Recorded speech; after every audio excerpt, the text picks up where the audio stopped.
Hi, everybody. We're back with lecture 11B, which is the last portion of lectures directly about glaciers. And we'll be talking about what the glaciers do to the rock around them and underneath them as they move, or glacial erosion. Now, I did want to talk a little bit about how glaciers transport material on their surface. And glaciers move slowly. It's no coincidence that a glacial pace means that something is moving slowly to the point of being tedious or boring. As in, this glacially paced movie is the most boring I've seen in years. And glaciers are not boring or tedious, but they are very slow. And you would be forgiven for thinking they aren't moving because they aren't apparently moving if you just kind of stand there and stare at them. But when they're measured, they move, if quite slowly. The Antarctic glaciers generally move between 500 and 600 meters per year. And a chart studying movement along different portions of the Bird Glacier from Antarctica is shown here in the upper right. And it's colored in grayscale to show how the ice moves at different speeds in different areas. The ice along the 600 line is moving 600 meters per year, and the ice along the 400 line is moving, excuse me, the ice along the 400 line is moving 400 meters per year. It's very much like a topographic map, actually, how people map different speed zones within the glaciers. And it also demonstrates that the ice at the center of the glacier is going to move fastest. The ice at the center, and specifically that on top, as opposed to that at the center and at the bottom, the glacier that's on top and in the center will move fastest because it's neither right at the bottom, scraping the rock underneath, nor is it along the sides, scraping the rock in the sides of the surrounding terrain. And so the center top of the glacier is going to be experiencing the least friction, and so it's going to flow fastest. Now, some glaciers do actually go faster than this. The record is Jakobshavn Glacier in Greenland, which actually moves up to 17 kilometers per year. So that's about 3 times as fast as the Bird Glacier in Antarctica. And glaciers transport things on top of them as they move. They transport whatever ends up on their surface, whether that's windborne dust and soil, falling rocks, or even meteorites. Antarctica, actually, it turns out, is a big source of meteorite research because it's pretty easy to spot the meteorites because they just fall on the white glaciers and can be more easily identified. So the picture on the lower right gives you a sense of how much of a crust of just gunk, like dirt, soil, rock fragments can form on top of glaciers. And this is what's known as ice rafted debris. They also drag material on their sides and underneath, and that's the majority of the material we're going to be talking about. So erosion refers to the removal of material by geologic processes. So when I say material, I mean rock, soil, or sediment, and really those are all kind of sides of the same coin. Soil is a particular compound. Soil is formed from biological activity, modifying the sediment, and sediment breaks down from rocks. And glaciers are going to erode in one of two ways. Either the glacier, or more accurately, the combination of ice and the rock being dragged underneath the ice, breaks down the underlying rock slowly and grinding it into tiny pieces by the slow, steady forward movement of the glacier. Glaciers can also pluck large pieces of rock all at once in a particular scenario that we'll talk about. And glaciers are actually more effective than liquid water at removing material. How effective they are is going to be dependent on their mass and volume, as well as how fast they're moving. Alpine glaciers carve a U-shaped valley into the mountains surrounding them because they're broader than a river made of liquid water, while continental glaciers, like the ice sheets found in Antarctica, basically erode or flow everything in their paths. And glaciers leave behind a number of distinct marks in the geologic record as a result of this erosion. And recall that this evidence was actually used by scientists when they were citing evidence for the theory of continental drift. Glaciers today leave a distinctive erosional record, and that can often be easily observed in the fossil record. We can find rock formations that look like glacial deposits in ancient rocks, which is really cool. They look exactly like the sediments we find today. So ablation, or grinding, by glaciers produces till, Outwash, which includes the Varve patterns that we'll talk about, as well as Glacial Flower, and leaves behind a record of striations and polished surfaces. And plucking produces glacial erratics and drop stones in the cases where they get to the ocean, as well as leaving behind chatter marks. And if a glacier doesn't get as far as the ocean, if a glacier terminates on land, it's going to leave behind something called a terminal moraine, which is a long hill, which is a hill that runs along the end of the glacier, the toes of the glacier, where the glacier is melting and breaking up. And the terminal moraine consists of poorly sorted sediments, meaning that there's a wide variety of large pieces of sediment and small pieces of sediment. It's mostly small ground up stuff from the glacier, but there's large rocks mixed in there too. And glaciers kind of just bulldoze everything out of their path, and they also pluck boulders or wrap them on their surface. So even though glaciers in general grind everything down to tiny pieces, it's going to be mixed in with just a bunch of stuff, like the stuff that didn't get quite ground down, or the stuff carried on top, or the stuff plucked by the boulders. It's just all going to be mixed in there. And the terminal moraine is going to be that messy, poorly sorted pile of sediment forming where the glacier no longer flows. And the interesting thing about the terminal moraine is that if the glacier were to expand and start flowing further downhill, it would produce a new terminal moraine downhill. If it retreated, the old terminal moraine would remain behind and a new one would form uphill. And that's something you'll explore more in lab. It's possible to study how glaciers have retreated by looking at the locations of their present terminal moraine and their past terminal moraines. So one common bit of evidence that glaciers have been relatively recently present in an area, or at least if you know how old the rocks are, you can say, okay, when these rocks were deposited, glaciers were involved. It is a pattern, it's a number of patterns involving the rocks underneath them. Since glaciers move pretty slowly and continuously, they do a rather good job of polishing the rock underneath, leaving it extremely smooth. So polished surfaces, like the one in this right picture, are evidence of glaciers being there. Now, if the glacier is flowing strongly in one particular direction, like where you have a valley glacier, instead of smoothing everything out, it's going to leave behind striations or polish lines basically on the rock below, where the glacier was flowing over an extended period of time in one direction and continuously breaking down the rocks and leaving behind the mark of that.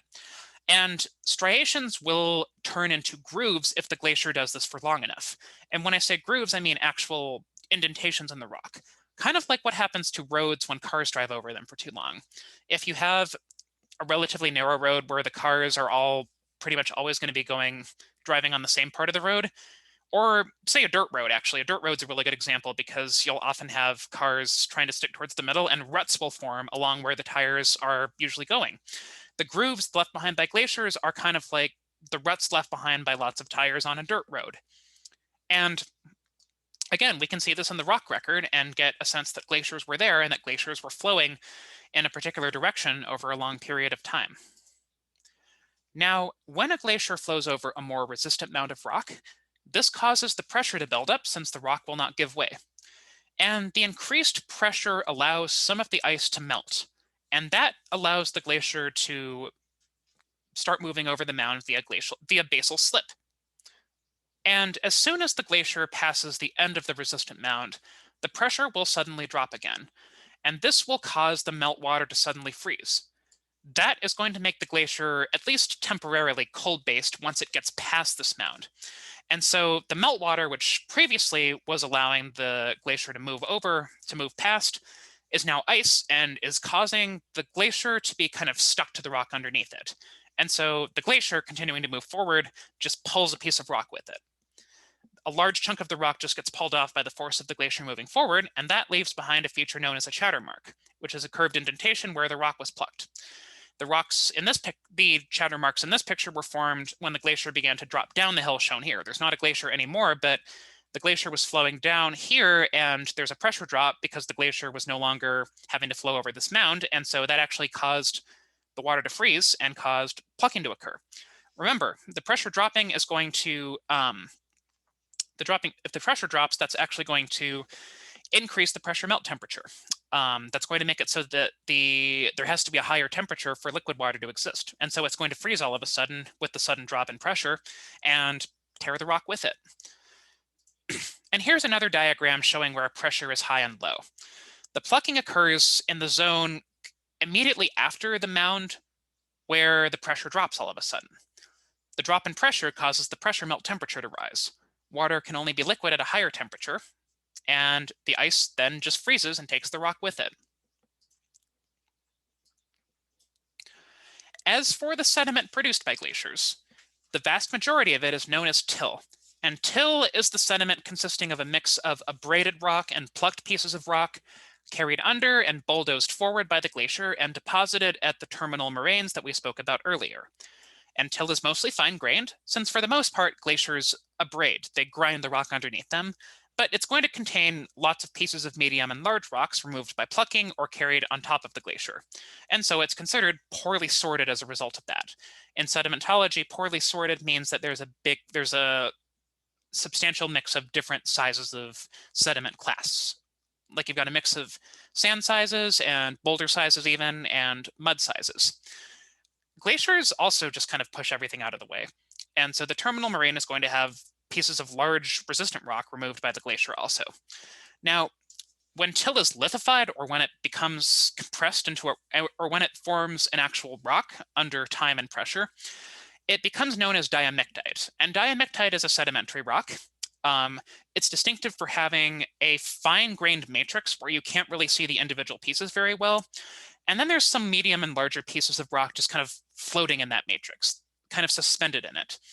And that's a hallmark of glacial deposits. Diamictite is good evidence that glaciers have been there. And the terminal moraine is made of this till. And notice how it almost looks like a pile that's been bulldozed by a machine bulldozer. And that's really overall what the glacier is doing. Moraine just means mountain or kind of mound or hill. And in this diagram, you can see how they've referred to a bunch of other types of moraines, like lateral moraines, referring to the sediment pushed to the side, or medial moraines, where sediment being carried on top kind of forms these distinct patterns based on the flow of the glacier. You don't need to worry about those a whole lot. But the terminal moraine is especially useful because comparing the present terminal moraine location to past terminal moraine locations can tell us where the glacier used to be. Now, outwash is the sediment that's carried and deposited by meltwater. It most distinctly occurs at the toes or the ends of the glaciers where the glacier is melting and some of the till is being carried along with the water that's coming out of the glacier. Now, the meltwater is going to be overall pretty weak. It's not going to erode or carry material as effectively as the glacier, and it's very slow moving. Slow moving liquid water doesn't have a lot of energy, and it can only carry really tiny particles with it. So outwash is going to consist of fine grains. It's going to have the consistency of mud, and then there's going to be some sand-sized particles mixed in. But outwash is going to show up in lakes or rivers that have influx of meltwater from glaciers. So you'll see this in places like Siberia and Alaska. Not as much in Antarctica because there isn't a lot of liquid water. There isn't really a lot of liquid water involved in Antarctica. In fact, the glaciers for the most part, don't melt to liquid water in Antarctica. They either make it as far as the ocean and then break up into icebergs out there, or they sublimate, meaning that they just go from ice to evaporation.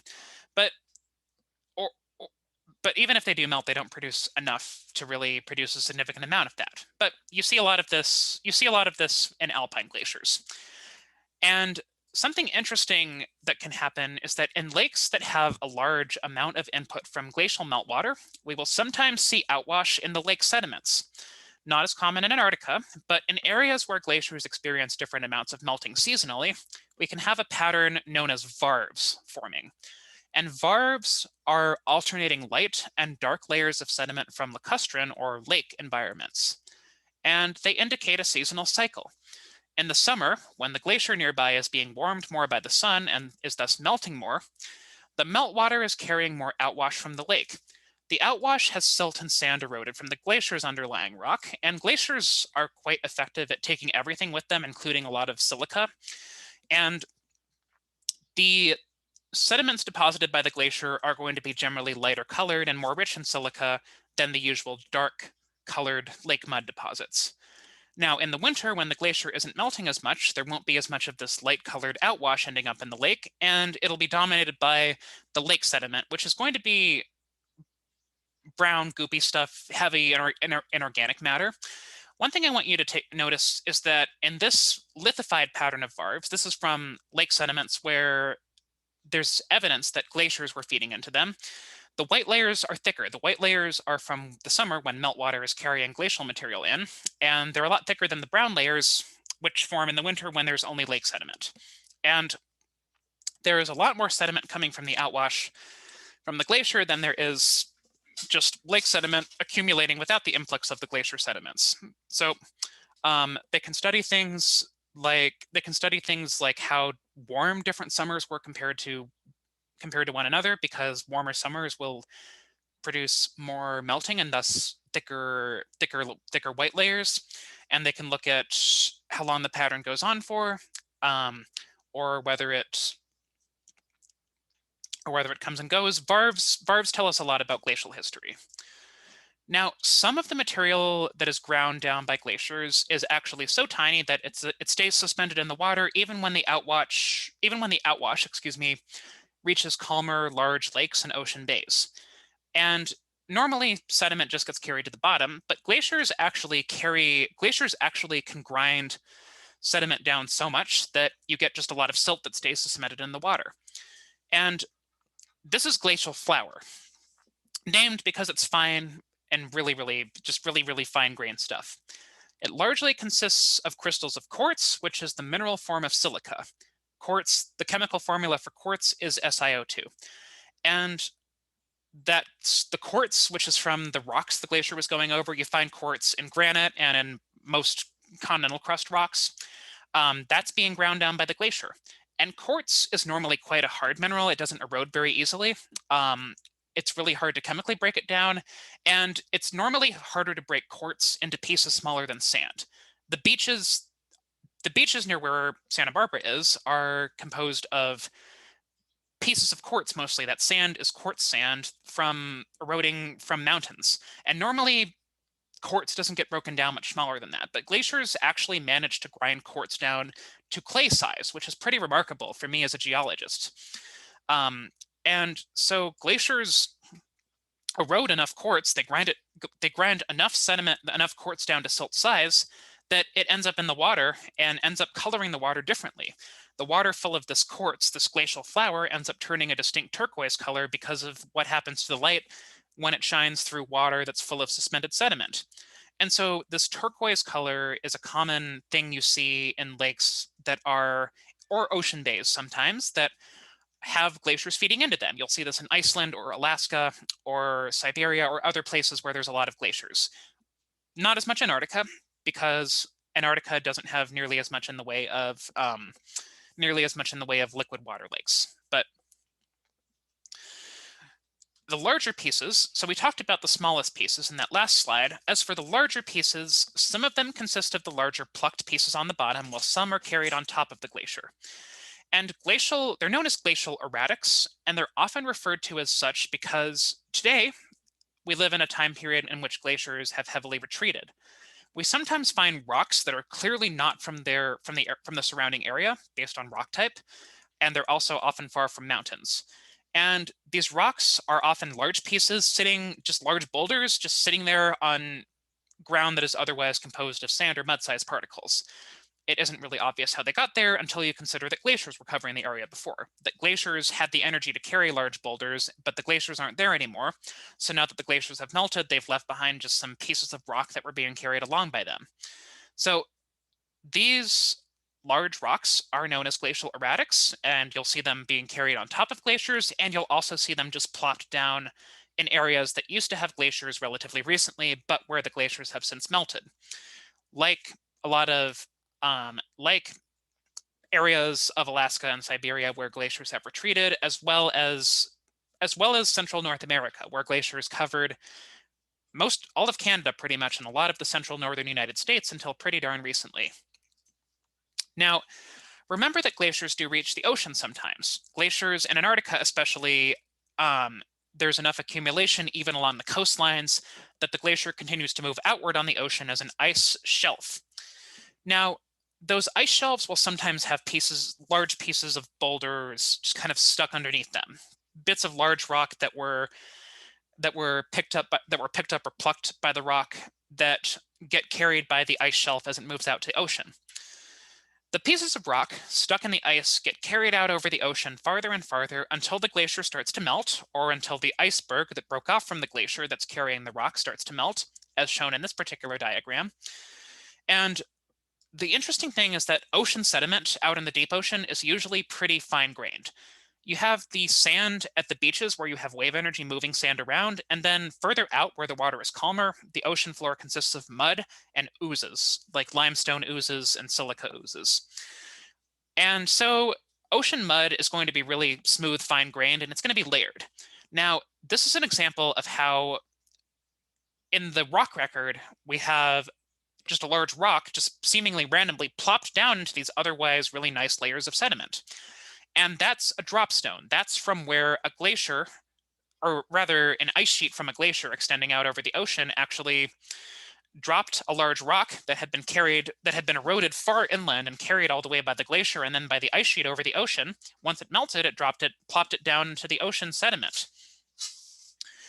And so these dropstones are a telltale sign that glaciers in the area are traveling as far as the oceans. And if we find dropstones in the rock record, that gives us a sense that glaciers were there, and that they were at sea level even, that they were actually reaching out over the ocean as ice shelves. I'm going to very briefly step away from glaciers to talk about one other type of erosion. Glaciers are not the only erosional force in Antarctica. Most erosion in Antarctica is happening because of glaciers, but the strong winds also sculpt what exposed rocks there is. And so in some areas like the dry valleys, the winds blow strongly and continuously enough on the rocks to break them down. The wind erosion will form these cave-like structures that will expand, and then there'll be ridges forming over them. The combination is going to look something like strange animals or skeletons in the end. You have one that's starting to form where my advisor is hiding in here, and then you have some more advanced ones formed from where the wind has really carved away and left this hollowed out kind of skeletal feature. And that is a ventifact. Ventifact means it was made by the wind, and in the dry valleys and areas with lots of exposed rock where the winds, especially where the katabatic winds are blowing continuously, they make these forms. And I have another favorite of mine on this slide. This is one that I refer to as the Wailing Wall that I walked past a number of times. It was close by one of our campsites. And the wind is actually strong enough to carry sand-sized particles, and there's enough of those sand-sized particles blowing that the impact on the rock over time batters it into these curvy shapes. And I honestly find them kind of spooky in an endearing way. They look like animal skeletons to me, honestly. An unhappy herd is another thing this reminds me of. The last subject Oops, that keeps happening. The last subject I want to touch on with glaciers relates to ice cores, which we will come back in more detail when we do a unit on climate change. So snow is less compact than ice. When snow gets compacted into ice, it will get more and more compact and have less and less airspace, and the airspace remaining will be less connected. The ice that's considered to be glacial ice has 20% or less of its volume consisting of air. And the air bubbles aren't connected. The ice is impermeable. So when the precipitation, the snow, gets compressed that much, like at the bottom of one of the Antarctic ice sheets, the air that's actually in those remaining bubbles actually gets trapped. The East Antarctic ice sheets have been there for thousands of years, and quite a bit of glacial ice has formed under the weight of all of that ice building up over thousands of years. And it turns out that scientists can drill into the ice, obtain a sample known as an ice core, and analyze the air bubbles inside to examine the atmospheric chemistry of those bubbles. And it's relatively easy to figure out how old the glacial ice is, and so they can use the air bubbles from different layers in the core from different points, younger being on top of the core, older being at the bottom of the core, to see what atmospheric chemistry was like at different points in time. And the reason we care about atmospheric chemistry is largely to study climate change. And we'll talk more about how ice cores provide a record of global climate change when we get to that in a couple of weeks. And that's everything directly on glaciers.